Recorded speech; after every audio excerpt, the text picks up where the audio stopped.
When I say the word variables, you may think that they're very easy and straightforward, which is to store something. But there's something more to it, and without variables, life wouldn't be as easy. This is part 2 of the course, and in this chapter, we'll look at variables, data types, and arrays, which are very essential for coding interviews, as well as literals, typecasting, type inference, and so on.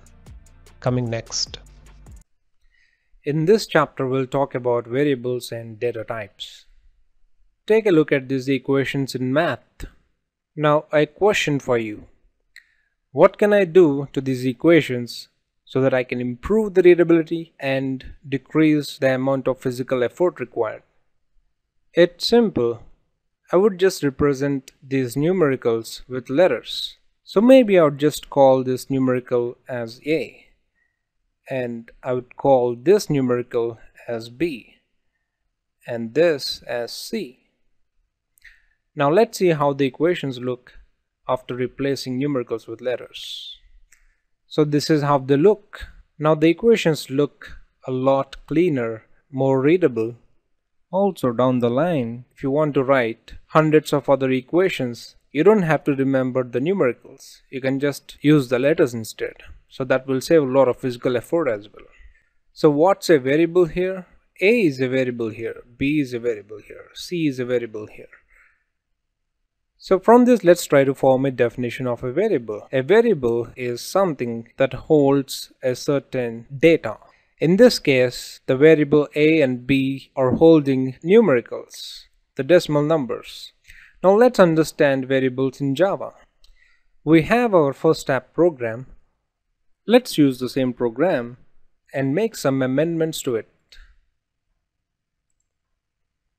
So now what I'm going to do here is I'm going to find the sum of two numericals.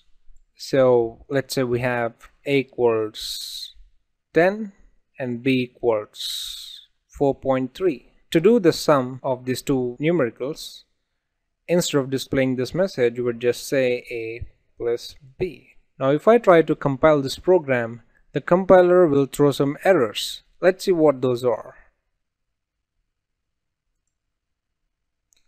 Let's open the command processor and go to the directory where your program is residing.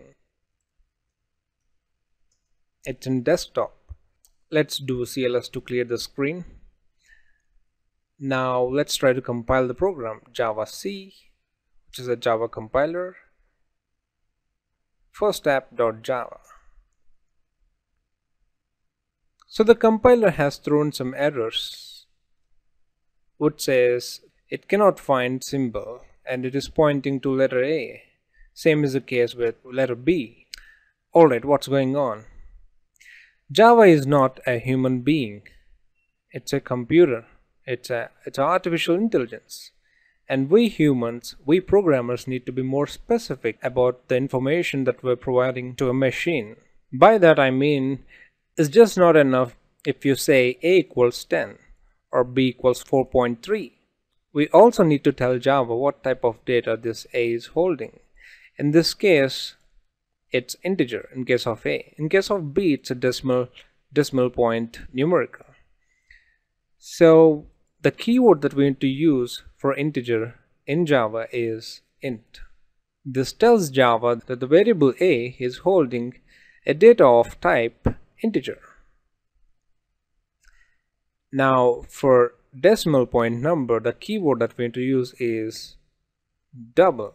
One thing to note is like I've already mentioned, Java is a case sensitive language. So instead of double, if you say capital D double, then this would yield a different result. Or if you say DO, if you make O as capital, then this would yield compilation errors. So let's not do that. Let's keep it as double. And let's save the file. I just hit Ctrl S. Let's go to command processor again and try to compile the program.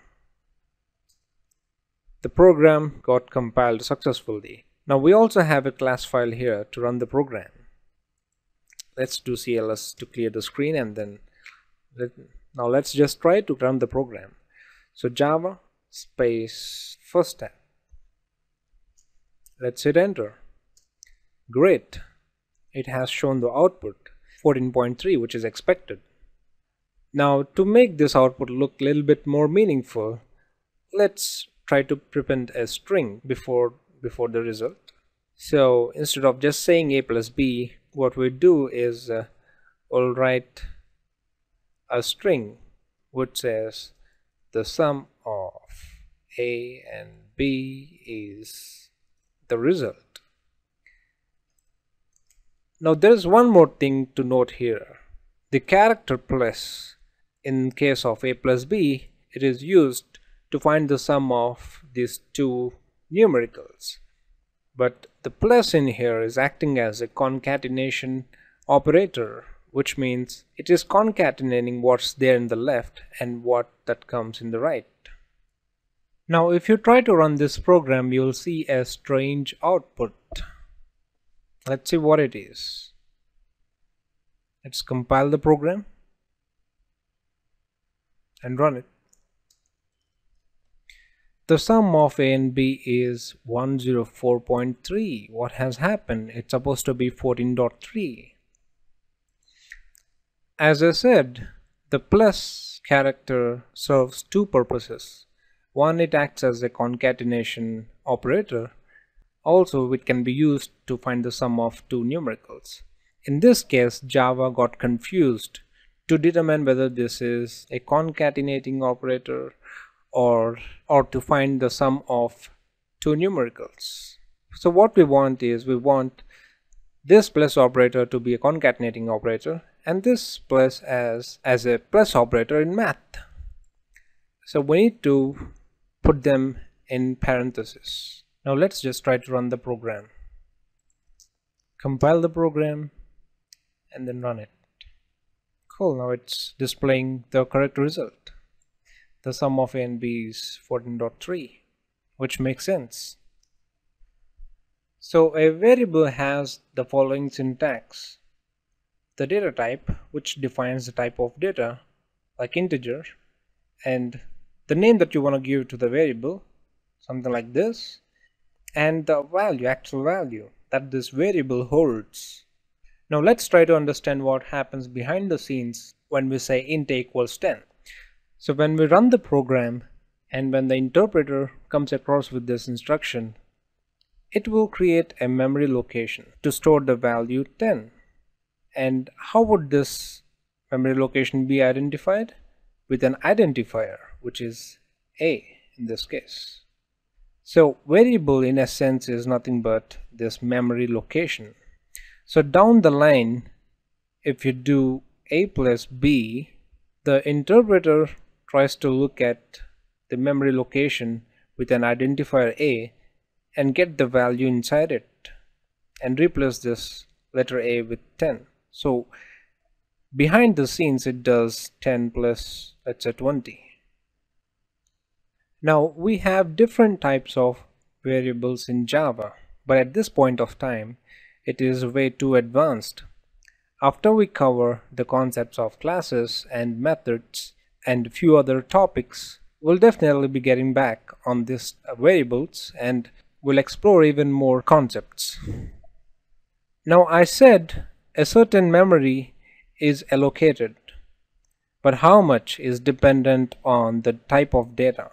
In case of integer, it's going to allocate 4 bytes of memory. In case of double, it's going to take 8 bytes of memory. Our next lesson is dedicated to understand how much memory does each data type take and their ranges. For example, you can't just give 10 zillion number here. There's a certain range within which the number has to be. In our previous video, we've talked about variables and data types. Now in this video, we'll understand how much memory does each of these data type take. We've already talked about integer data type. It takes 4 bytes of memory. Just for your information, each byte would constitute 8 bits, and a bit is the smallest unit of memory in computing world. And the value can fall in within this range. For example, int a equals 100 is valid. Int a equals 100,000 millions is not valid. The number has to fall within this range. Short is a shorter form of integer, and it takes half the memory what integer would take. It just takes 2 bytes of memory, and its value can fall within this range. Byte takes the shortest memory of all numerical data types, and you can have a number within this range. This range actually makes sense given the fact that it just takes 1 byte of memory. As I said, 1 byte would constitute 8 bits. So with 1 byte, you can have 255 combinations of zeros and ones. So hence, the range is 128 to 127. Same is the case with all the other data types. Now long takes 8 bytes of memory, and you can have a number within this range. In most of the cases, you would either use integer or short, and only in rare cases you would ever use long. So why do we have 4 different integer types? The problem is the performance.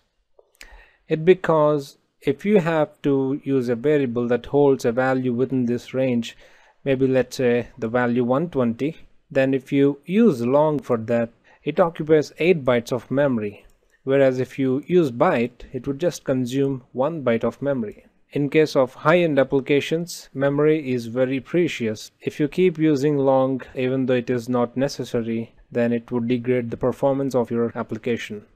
We've already talked about double data type. It consumes 8 bytes of memory, and it can have a decimal number within this range. Essentially what this means is, in simple terms, you can have up to 15 decimal digits, which means the numbers that come after the decimal point. Float is a shorter version of double, and it just consumes 4 bytes of memory, and you can have a decimal number within this range. Essentially, you can have up to 7 decimal digits. We have a couple of other data types. Boolean is a data type that holds only 2 values. There are only 2 possible values that a Boolean can hold. One is true and the other is false, and it just consumes 1 bit of memory. Actually, it's not reasonable to say it takes 1 bit of memory. It's actually dependent on few other factors, one of which is the JVM that you're using. But typically, let's assume it just takes 1 bit of memory. Char data type is a single 16-bit Unicode character. It consumes 2 bytes of memory, and number has to fall in within this range. This might confuse a little bit for you because we're talking about character. Character can be letter A, an uppercase A, or lowercase x. But how come we have numbers, numericals here? In order to demonstrate the data type char, I already have a program written. Let's go through it.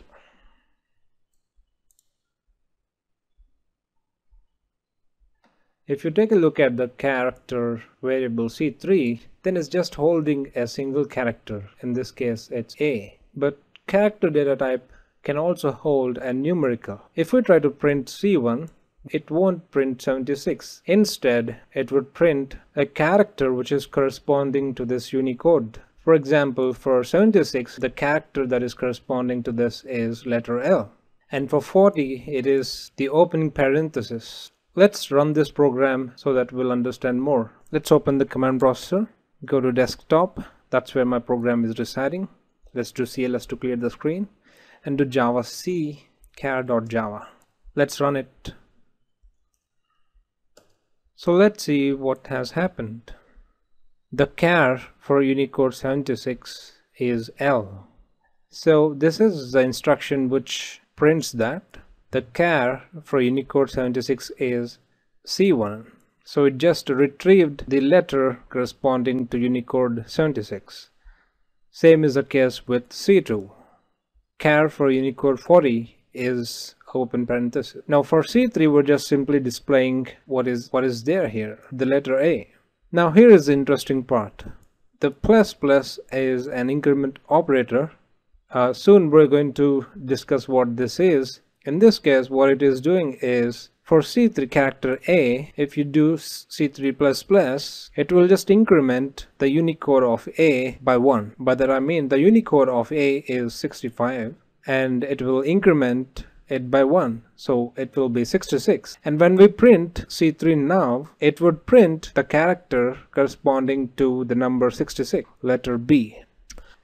In our future examples, we would definitely be using this operator again and again. I'm sure that you would feel much comfortable with this. Now, one more thing to note is the Unicode character set has, like I mentioned, it has 65,000 numericals, so that means there are 65,000 plus characters as well, which means it supports all the characters in most of the popular languages. Now if you give a number something like 30,000, 60,000, something like that, now the character corresponding to it may not get displayed in the command processor. It's because the command processor does not support all the characters. If you have much advanced GUI interface to run this program, maybe something like Eclipse or something, then you can probably display the output in most of the popular languages like German, French, Latin, etc. Alright. Data types is a pretty vast concept in Java, and whatever we have discussed in this video are just primitive data types. And when it comes to non-primitive data types or object data types, it's pretty vast. That being said, don't get terrified. We're gonna cover everything in detail, and I'm sure that I'm going to make you feel comfortable. But for now, these are called primitive data types, and I believe now you have a fair idea on what these are.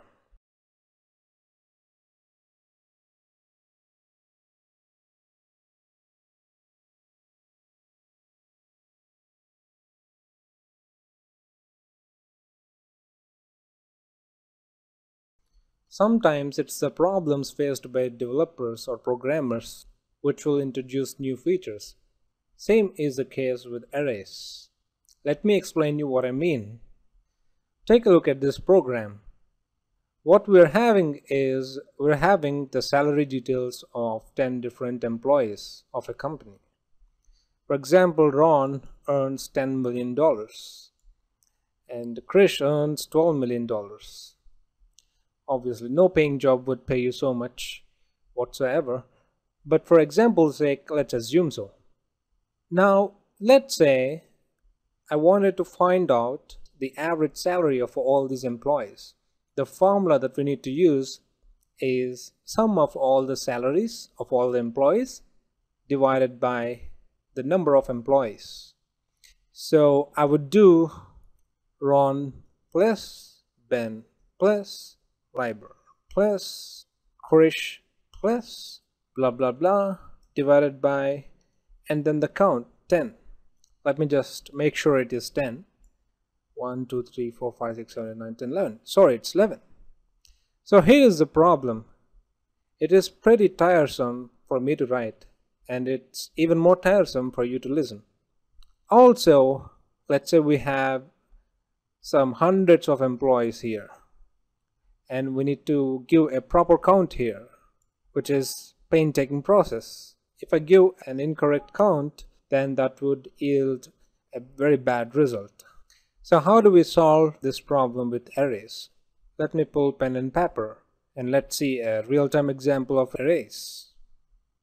Alright, let's say you own a transportation business and you specialize in transporting cars. So now you got a requirement where you need to transport 10 cars. Now we have a source and destination, which is where you need to transport the cars to. Now you'll start by sending all the cars on the road, car C1, C2, C3. Now the problem is it's pretty difficult to keep track on each and every car, make sure it is safe, take care of all the fuel expenses and potential physical damage to the car, etc. There are a lot of things to be considered, and it's pretty hard to manage. What if one of the driver just goes away with the car, not taking to its destination? Pretty tough. So how do we solve this problem? Instead of hiring 10 different drivers and managing 10 different cars, you would just hire one truck.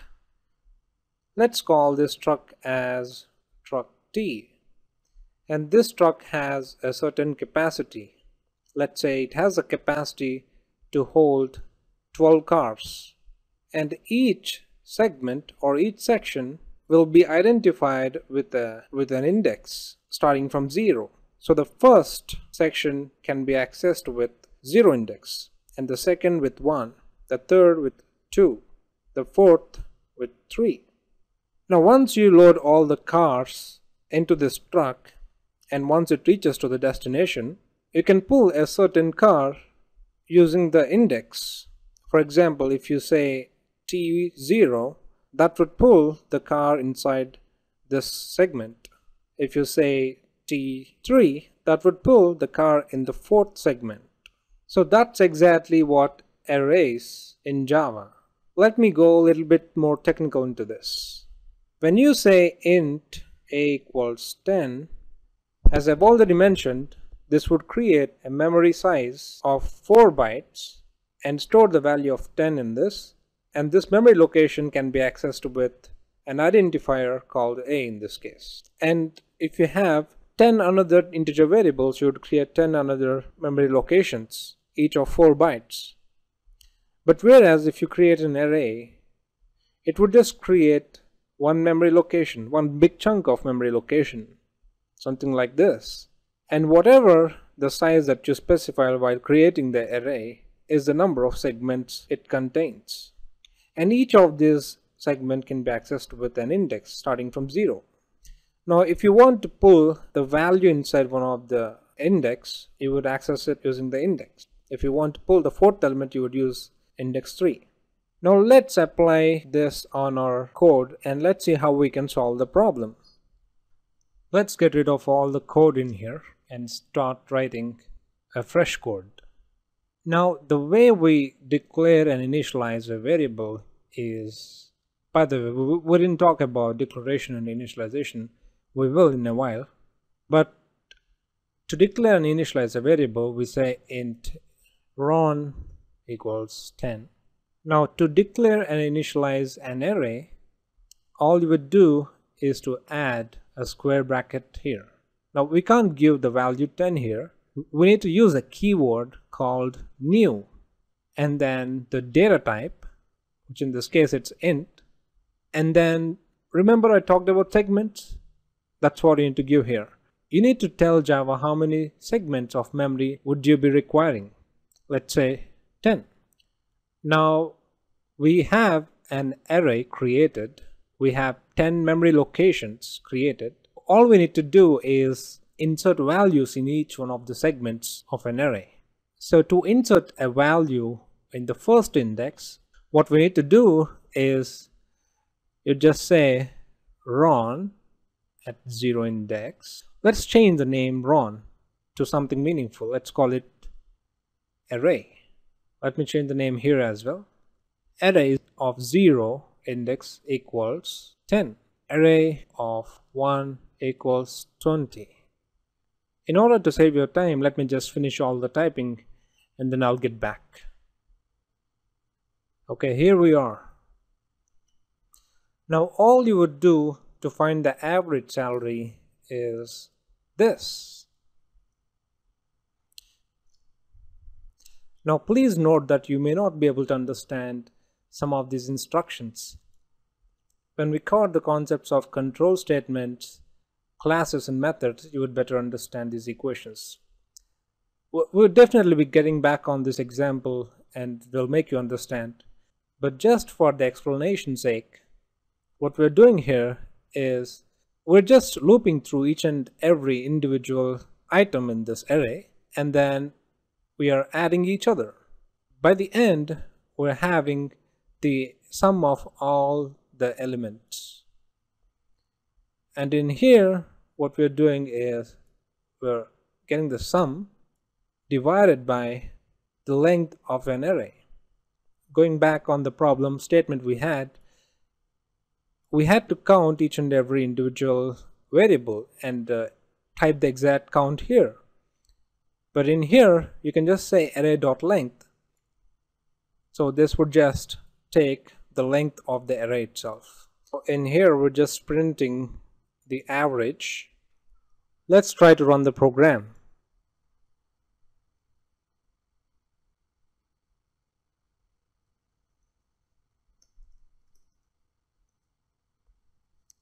Cool, it displayed the average salary.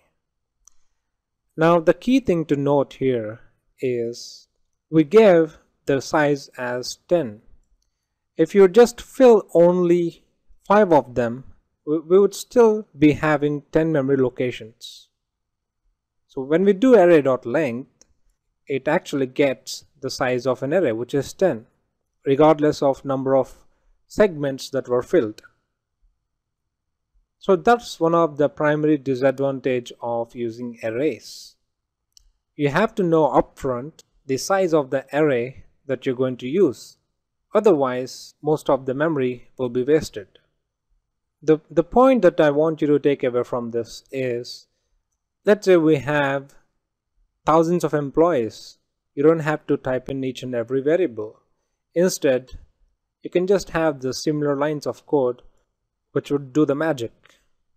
This is just one simple example of array, but this does not actually explain the real advantage of arrays. To know more on arrays, we need to cover the concepts of classes, objects, methods. Also, we need to go through the control statements to understand better. But for now, this should suffice. Now let's quickly talk about declaration and initialization. By the way, we can further shrink this code and reduce the number of lines by using curly braces. So instead of giving a fixed number of 10 and entering each and every value in this manner, we can just simply get rid of this and get rid of this as well, and simply use curly braces and give the numbers or the values separated by comma. Something like this: 10, 20, 30, 40, 50. Now the size of array dependent on number of values that you give here. Now this statement makes more sense, and this would never go wrong. Now let's try to run the program again.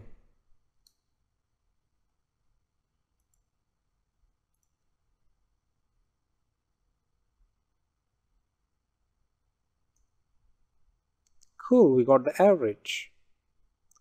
So it's working. Okay, now let's see declaration and initialization. As I have already mentioned, we have two different types of data types.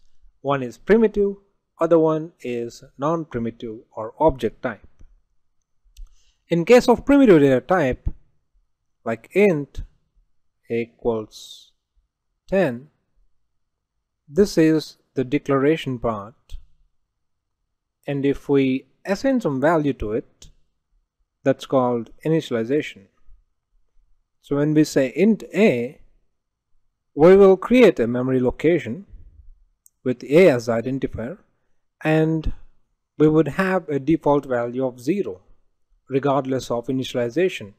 So even if you don't say a equals 10 or something, we would still have a memory location created. But that's not the case with non-primitive data types. For example, in case of array, if you say int square brackets array, this is just a declaration of array of integers. This would just tell compiler that we're creating an array of integers. Unless you use a keyword called new, no actual memory will be allocated. So you need to say array equals new int of certain size. Then this would just create 10 memory locations, and each memory location would be of size 4 bytes. So this part is called declaration, and this is called initialization. Now let's go back to our workbench and see a few other examples. Now in this example, what we're doing is we're just sorting all the values of an array in ascending order. So the function, the method, by the way, method is synonymous to functions in C language. And once again, we'll talk about methods and classes and more specifically on this operator over here, the dot.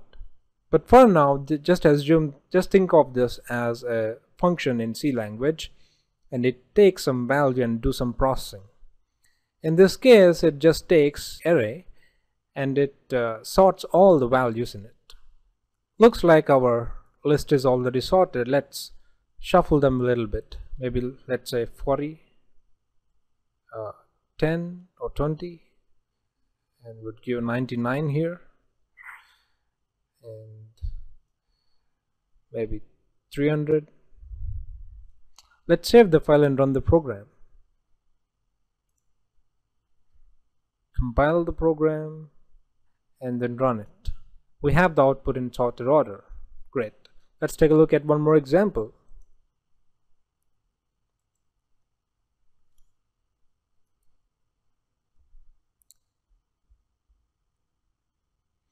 Now in this example, we're using binary search to find the index of a certain value.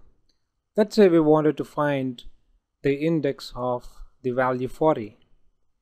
The expected result is 2, since this is the third element. That's 0, 1, 2. Let's try to run the program.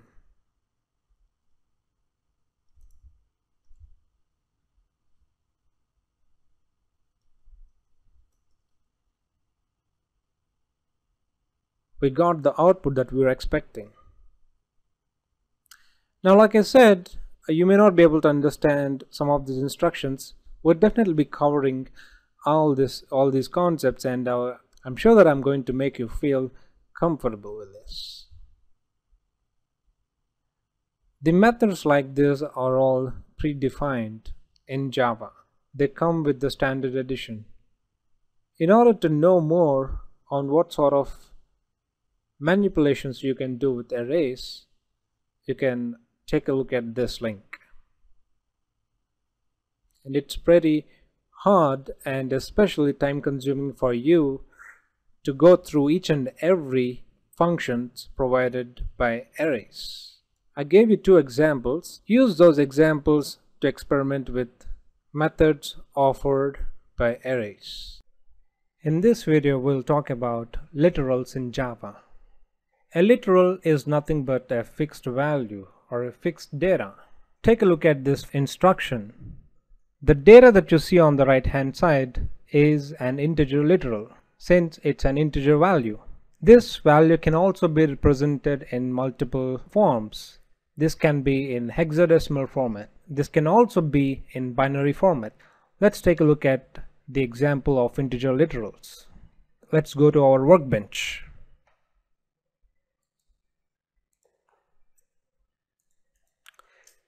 Take a look at the following program. Here, the byte, short, and int holds an integer value, and these values or literals can also be represented in hexadecimal format with 0x prefix. The hexadecimal number 70 is representation of numerical 2000. In the similar fashion, you can also represent a number in binary form with 0b prefix. This binary number is representation of the number 2000. Coming to long, you need to append the letter L in the end. So why do we need to do so? It's because no matter what integer value that you give here, by default Java assumes its data type to be of type int. In case of int, the data type is already int, so there is no problem. But when it comes to byte, since this is an integer value, Java assumes the data type to be of type int. But since we gave here byte, and the value that we gave here falls within the range that byte supports, Java implicitly convert this int type to type byte.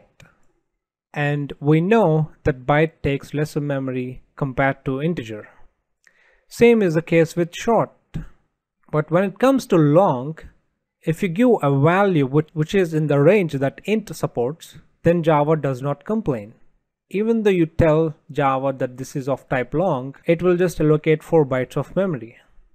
But in case if the value exceeds the int data type range, then you need to explicitly tell Java that the literal that I'm having here for data type long by giving the letter L. If you don't give the letter L, this would yield a compilation error. Alternatively, you can give a value which falls in the range of int. And now you don't have to give the letter L. That's perfectly fine. So now I hope you understand why we have L here. But why does Java default any integer type value or integer type literal to be of type int? It's because to save memory. For example, you're using a long variable which has a value that falls in the range of int. Why do we need to allocate 8 bytes of memory which long takes? We can just allocate 4 bytes of memory which int uses. So the basic answer is to save the memory. Now let's try to run the program.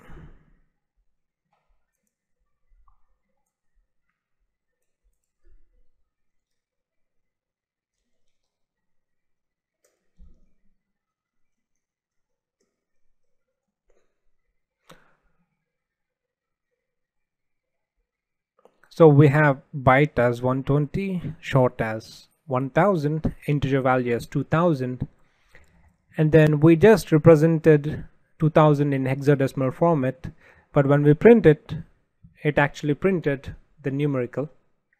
Same is the case with binary format. Let's experiment a little bit with this long variable. Let's try to get rid of this L. Let's save the program. And then let's compile it once. See, we have an error which says integer number too long. So by default, Java assumes this number to be of type int, and it is complaining that the range exceeded what int data type would support. So hence we need to give the letter L here, which says, no, I don't want you to assume this to be of type int. I want it to be of type long. Now Java does not give any compilation error. But if you give a value which falls within the range of int, let's save the program, and then let's try to run again. This time, even though you don't give the letter L, it's fine. See? Now Java has just allocated 4 bytes of memory, which int takes. So this saved some memory. Now let's go ahead and take a look at floating point literals.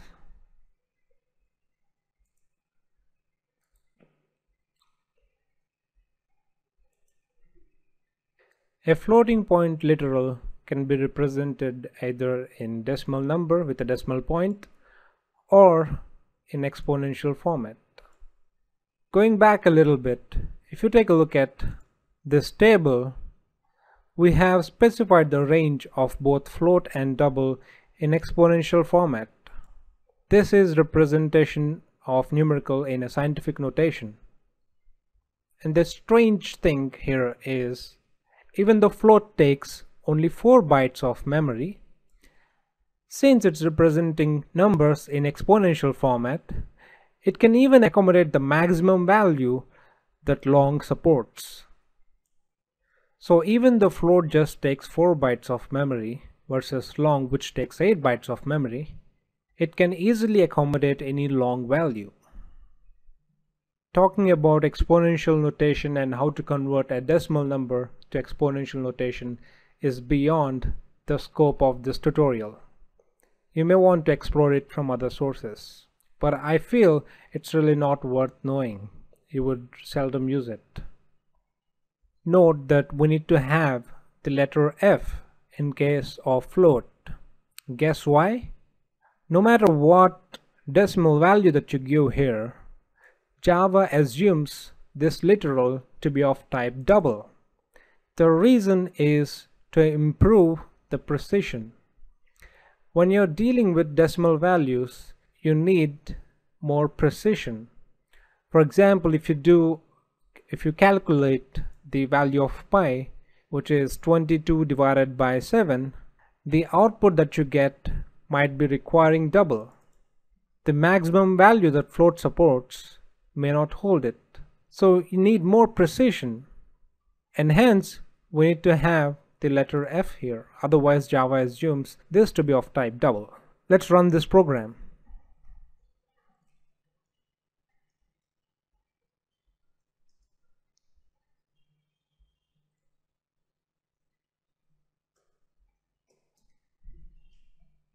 Cool, we got the float value 12.1, double value 3.144433, and exponential value 2.1474839. Now let's take a look at character literals. As we've already seen in our previous examples, a character can also be represented in Unicode format. So 65 is a Unicode for letter A, and so a character literal can have a numerical in Unicode format or a letter within a single quotation, or we can also display some escape sequences. /t is a tab button. So if you run this command, or if you execute this character, it's as good as you pressed tab key on your keyboard. Let's run this program and see how it goes.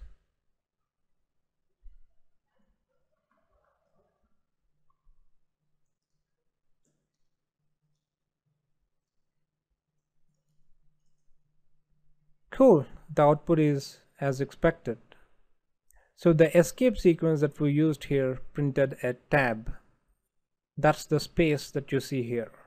It's a tab space. Let's take a look at Boolean literals. A Boolean literal can be either true or false. Let's run this program.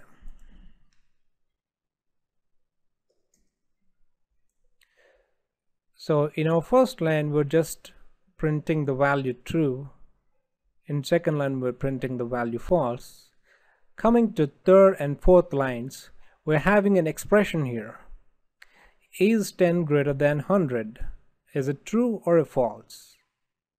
It is false. So the output of this expression is either true or false. It's a Boolean value. So that's what we have here. It's a false. And is 100 greater than 10? 100 greater than 10? Is this expression true? It is true. So we got the result true. Great. Now let's quickly take a look at some of the escape sequences that Java supports in case of character literal. Java supports following character escape sequences: /b for backspace, t for tab. You can quickly go through each one of these and experiment with each one of these. In this lesson we'll talk about typecasting in Java. Typecasting is nothing but converting a value of one data type to another data type. Now take a look at this table. It's easier for us to convert a value of byte to a value of short because the range of byte is lesser than to that of the range of short. In the similar fashion we can convert int to long. We can also convert char to int. Remember I said character can also be represented in numericals, and the range of char surely is lesser than to that of the range of int. When it comes to converting a value of lower range data type to a higher range data type, Java does that automatically because there is no loss of information. For example, it's easier to put a 1 liter container in a 10 liter container, but not the other way. If you try to put a 10 liter container in 1 liter container, there may be loss of something. Same is the case with Java. If you try to put int value in, let's say, byte, Java won't do it by itself because there is a risk of losing data. There can be loss of magnitude in the resulting value. So Java won't do it by itself, but will ask the programmer to do so at his own risk. Let's go to our whiteboard and take a look at some theory behind it. So Java does automatically convert byte to short, short to int to long, long to float, and float to double. Here you need to note that long takes 8 bytes of memory, whereas float takes only 4 bytes of memory. All the float values can be represented in exponential notation. It can easily accommodate the maximum value that long supports. We also have char, which can be converted or typecasted to int. So if you go from left to right, we are converting the value of lower range data type to a data type of higher range.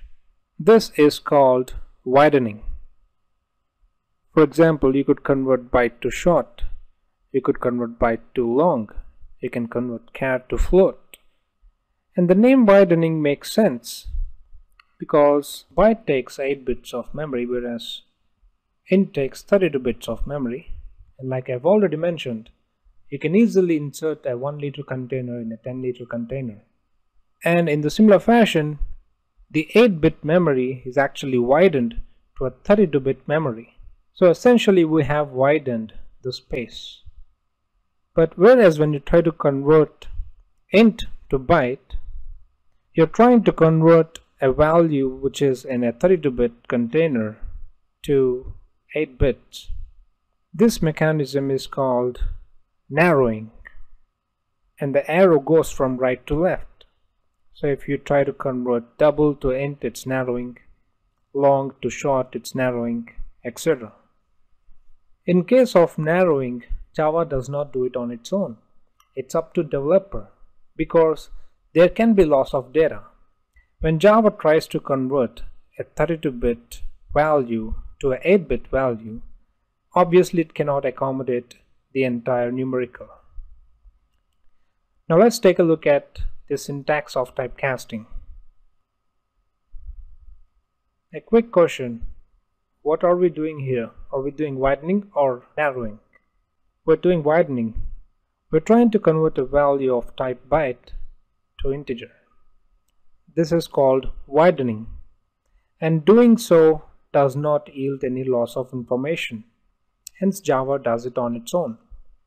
So it does implicit casting. It will convert this byte to data type int, as there is no loss of magnitude or there is no loss of data. But when we try to do the other way, for example, int I equals 1000, byte b equals I, compiler will complain the programmer, because Java cannot convert an int value to byte without the loss of data. So the way we tell compiler that it's at my own risk, I don't care if there is loss of data or loss of information, I still want this to be done. I still want this to be a valid statement. So to tell compiler, you just have to say byte here, your destination data type, within the brackets. Now compiler will successfully compile this program and even run this program, but the result would be something unexpected. Let's go to our workbench and take a look at a quick example. So here we have a value as 2000, which is of type int, and we're trying to convert into byte, and we explicitly typecasted it to byte. Now let's try to run the program.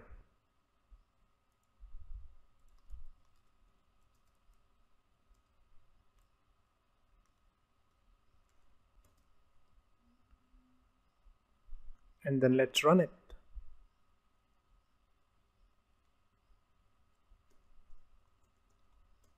So the value is pretty unexpected and is completely useless.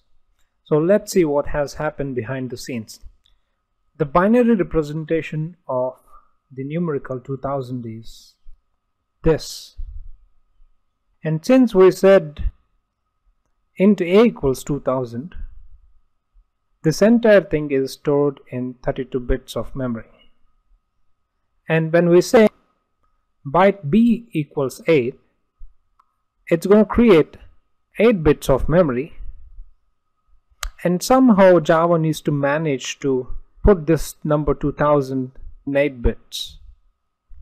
It will try its best. So Java does some sort of calculation.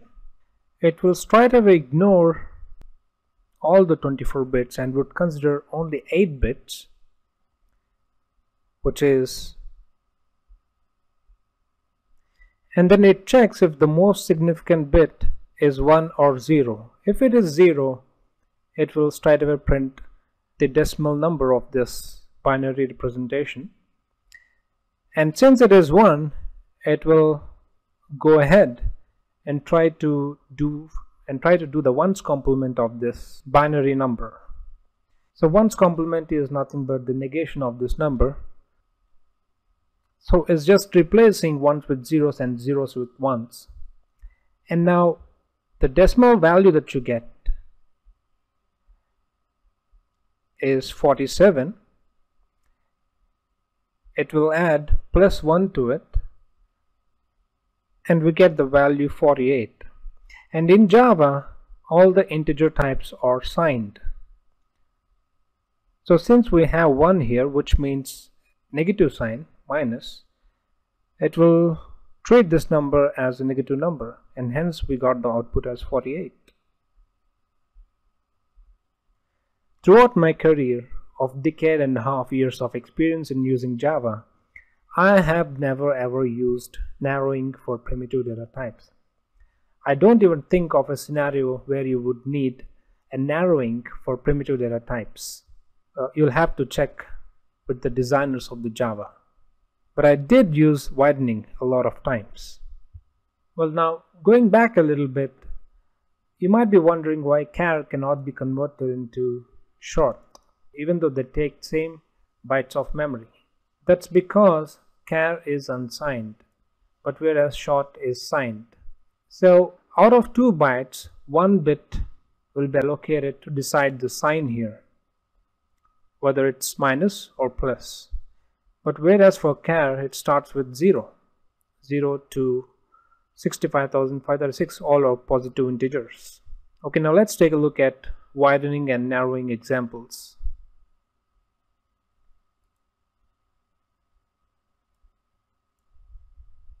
We have a pretty simple program here. We're converting byte to int.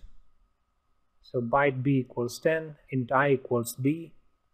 Java implicitly convert this b to type of int because we're doing widening here and there is no loss of information, and Java gladly does the conversion by itself. Same is the case with long to float. We have a long value here, we're trying to convert into float, and this is the maximum long value that long can hold. We're also converting char to double. So the Unicode number of letter capital A is 65. So what we're going to store in double D is 65.0. Let's try to run this program.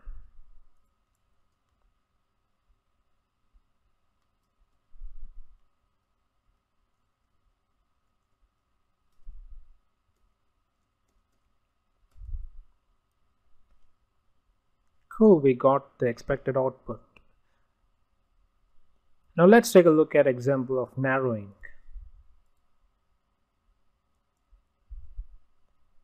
So we're trying to convert integer data type value to a byte. Int I equals 2000, byte b equals I. And we're printing the value of b. So would this yield a compilation error or not? It does. Because there is loss of information, we need to explicitly say that I want to convert this to byte.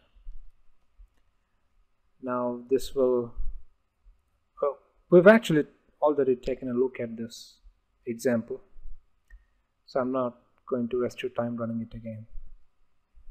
Not to confuse you, but Java does do narrowing implicitly in case there is no loss of data. For example, take a look at these statements. So byte B1 equals 10. By default, Java treats any integer value as of type int. So Java converted this int data type to byte B1 gladly because the value 10 comes in the range of byte and it's not resulting in any loss of information. Let's save the program. Let's get rid of this code in here. Let's save the program and try to run it.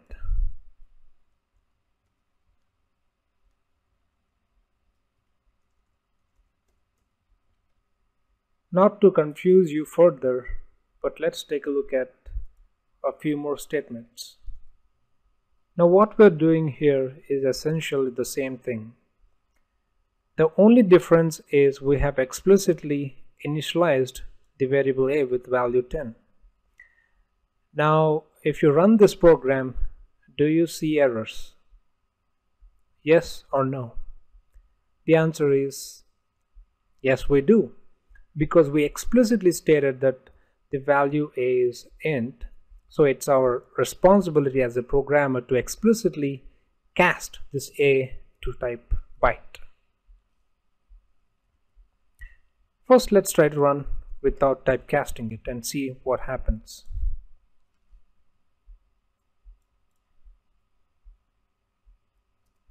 Compile the program. Oops, we have already seen the error. So incompatible types, possible lossy conversation. If you convert int to byte, there can be loss of data. That's what it's complaining. So I would say it's at my own risk. I want to take care of this. So I'd say it's byte. Save the file.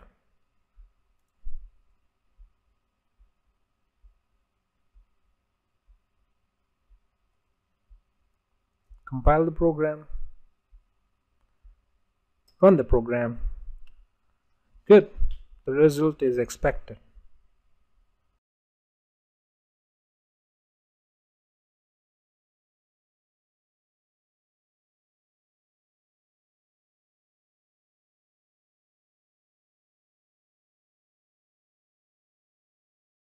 If all you want to do in your life is to develop simple Hello World applications, then you should be happy with the Notepad. You can use Notepad to write your Java programs.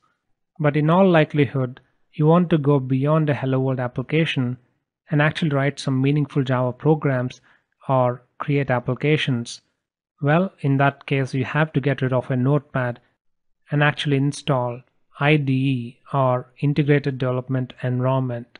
The name might sound a bit too technical, especially if you're a newbie to using IDE, but you can think of it as an enhanced version of Notepad with a lot of features. IDE will give you a lot of convenience while you're writing code.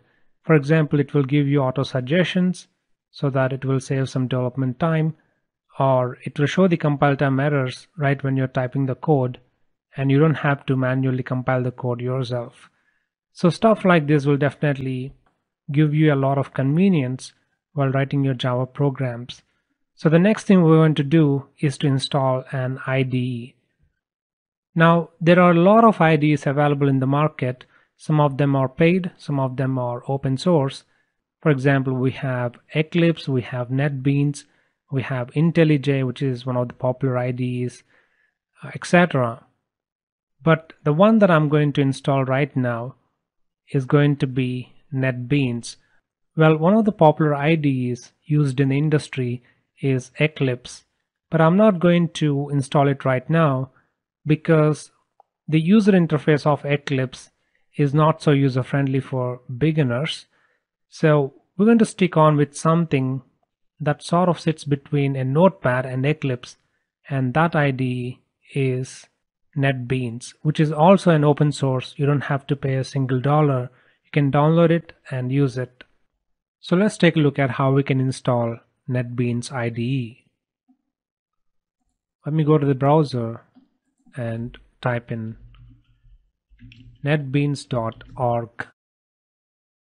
So here is the home page of NetBeans, and here it says you can quickly and easily develop desktop, mobile, and web applications with Java, JavaScript, HTML5, etc.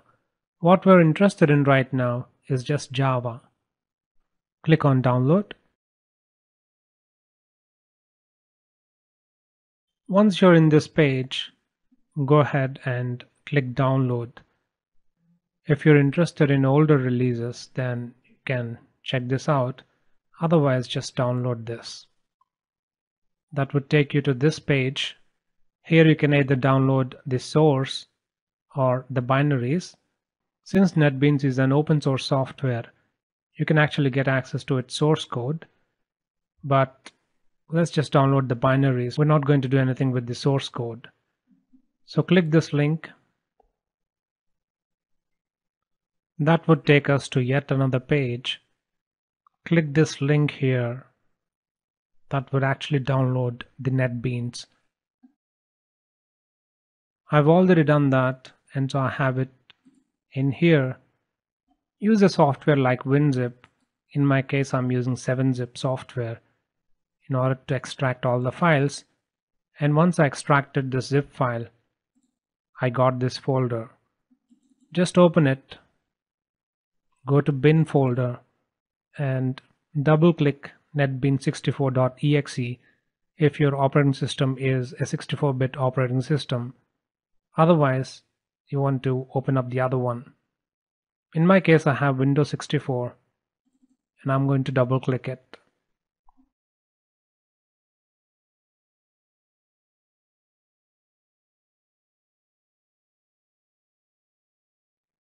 Once you run this application, you may actually get this prompt. I guess this will come only for the first time. Just agree with it. And then you'll see an IDE that looks something like this.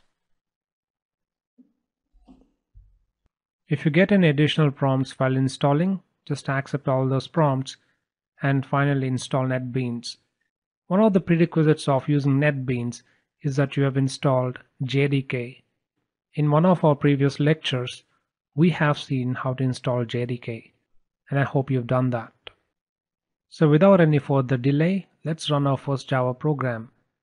For this, we're going to create a new project. You'll be used to all these terminologies. You can think of project as kind of like a folder that holds multiple files. Not exactly, but close enough. While we progress through this course, you'll understand what is a project. It would basically comprise of all the files that your application might comprise of. For example, you could have Java files, you could have image files, you could have XML files, etc. Once you click on the new project, you would get this prompt. You can either go with Maven, Gradle, or Ant. Maven and Gradle are a little bit advanced. Just go with Java with Ant. This is the simplest form of Java application. Choose Java application under projects and click next. Give your project a name. I'm going to call it as sample project and hit finish. It's going to take a while.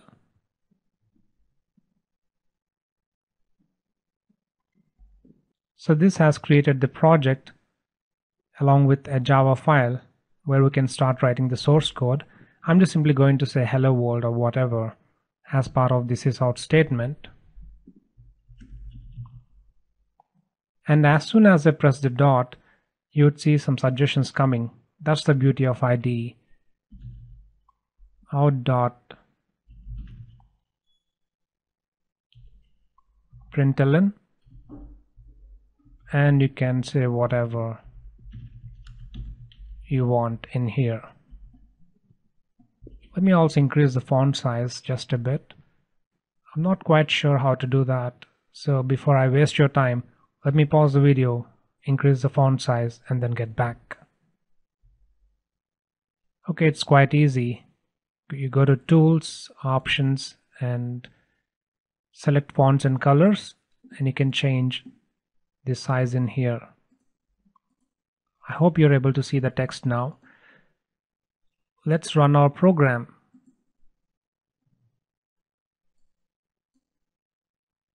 It's going to take a while.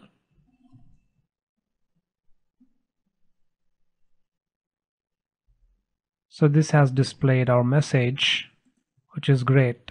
In case if you're not able to see this message, then your NetBeans IDE haven't recognized the JDK installation directory, in which case just open up the NetBeans folder and go to etc, open up the NetBeans conf file. I'm going to use the Notepad++ software to open this file. So here it is. Go to the extreme bottom of the file and you would see this field NetBeans JDK Home. Just uncomment this by removing this, and here you would specify the path to the JDK installation directory, and you should be good to go. If you face any issues, do let me know and I'll be happy to assist. Let's talk about type inference, which is a feature introduced in Java version 10. This feature is actually inspired from some of the other popular languages, like for instance JavaScript.